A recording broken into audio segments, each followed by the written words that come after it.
Assalamualaikum warahmatullahi wabarakatuh. Sebelumnya perkenalkan nama saya Suryanti, salah satu mahasiswi Universitas Muhammadiyah Tangerang dengan NIM 196220138 prodi S1 Akuntansi.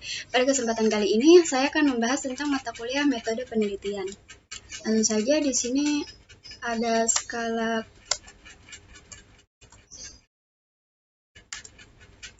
sini ada skala pengukuran, yaitu ada data nominal. Data nominal artinya nama menunjukkan tanda atau label yang hanya untuk membedakan antara satu dengan yang lain.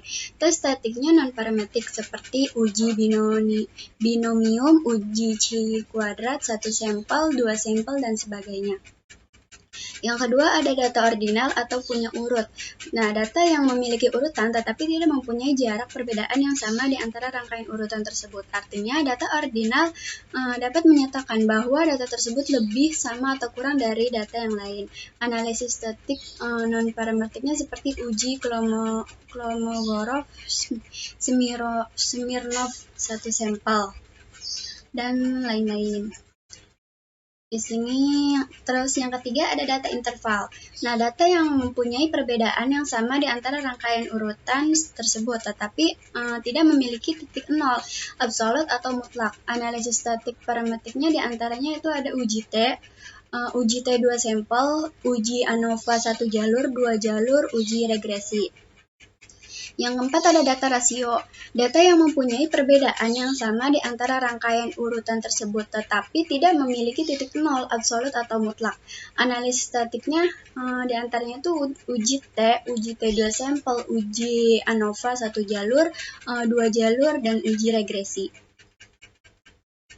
Selanjutnya ada sumber data. Sumber data itu bisa diambil dari wawancara atau angket, populasi, sampel atau purpose sampling, dan observasi. Wawancara itu sumber data yang berasal dari responden atau orang yang merespon atau menjawab peneliti. Selanjutnya populasi itu respondennya itu populasi, sampel atau purpose sampling itu respondennya tidak ditentukan, respondennya ditentukan tidak semua gitu. Selanjutnya ada observasi atau pengamatan secara langsung. Selanjutnya ada data panel. Data panel ini telah diketahui data cross-section merupakan data yang dikumpulkan dalam satu waktu terhadap banyak individu. Sedangkan data time series adalah data yang dikumpulkan dari waktu ke waktu terhadap suatu individu. Nah, data panel ini dikumpulkan dari gabungan antara cross-section dan time series. Model data ini lebih kompleks sehingga memerlukan teknik sendiri, misalnya alat statistiknya dengan model regresi data panel.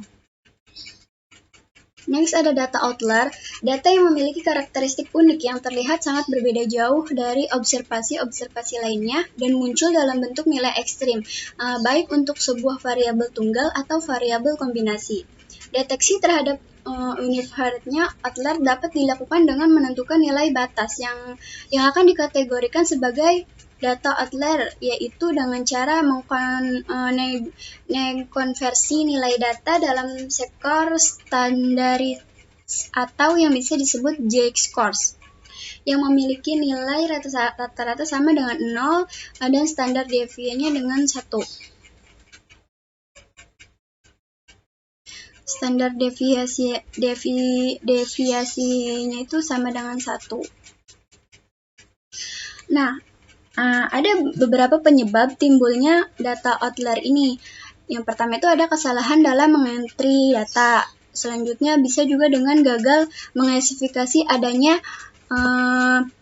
missing value dalam program komputer. Selanjutnya juga bisa outlier bukan merupakan anggota populasi yang kita ambil sebagai sampel, tetapi distribusinya itu dari variabel dalam populasi tersebut memiliki nilai ekstrim dan tidak terdistribusi secara normal.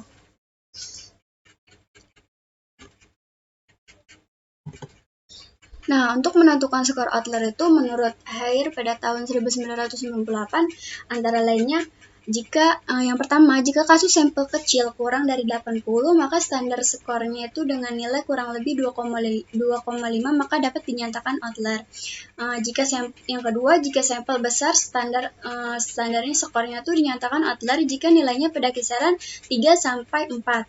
Jika standar skor tidak digunakan, dapat menentukan data outlier jika data tersebut nilainya lebih besar dari 2,5 standar deviasi atau antara 3-4 standar deviasi tergantung dari besarnya sampel. Nah, di sini ada tabel nilai skala outlier yang sudah ditentukan.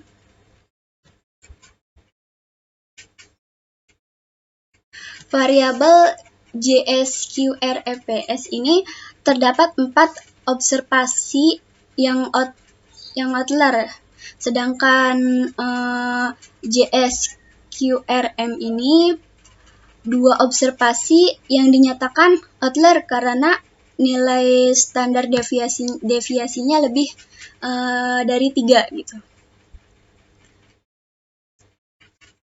Nah, selanjutnya di sini ada rancangan penelitian atau research design, yang merupakan blueprint yang menjelaskan secara singkat tapi komprehensif, meliputi tujuan penelitian, jenis penelitian, unit analisis dan populasi, teknik pengambilan sampel, rentang waktu, teknik pengumpulan data, dan analisa data. Nah, jenis-jenis variabel ini ada variabel independen, adalah variabel yang dijelaskan atau dipengaruhi oleh variabel independen gitu. Sedangkan variabel independen sendiri variabel yang menjelaskan atau mempengaruhi variabel dependen tadi. Sedangkan untuk variabel moderasi merupakan variabel independen yang akan memperkuat atau memperlemah hubungan antara variabel independen dan variabel dependen.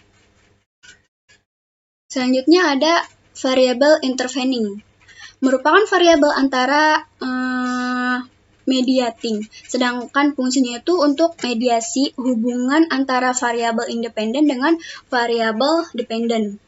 Selanjutnya ada variabel kontrol.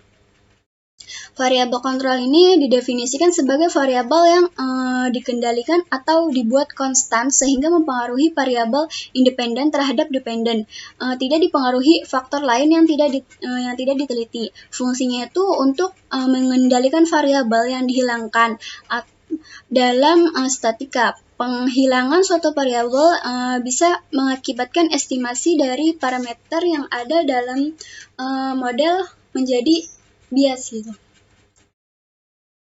Selanjutnya ada variabel dummy. Adalah variabel yang digunakan untuk menguantitatifkan variabel yang bersifat kualitatif, misalnya jenis kelamin, agama, atau periode. Jika variabel independen ini berukuran kategori atau dikotomi, maka dalam model regresinya variabel tersebut harus dinyatakan sebagai variabel dummy dengan memberi kode 0 yang disebut exclusive group atau 1 disebut dengan included group menurut Mirer tahun 1990. Nah, variabel dummy ini dapat diinterpretasikan apabila variabel dummy secara statik koefisien dummy signifikan. Apabila variabel dummy digunakan pada variabel independen, maka alas statiknya yaitu regresi panel. Sedangkan untuk variabel independen, maka alas statiknya regresi logistik. Baik, kurang lebihnya sekian pembahasan dari saya. Kurang lebihnya mohon maaf. Wassalamualaikum warahmatullahi wabarakatuh.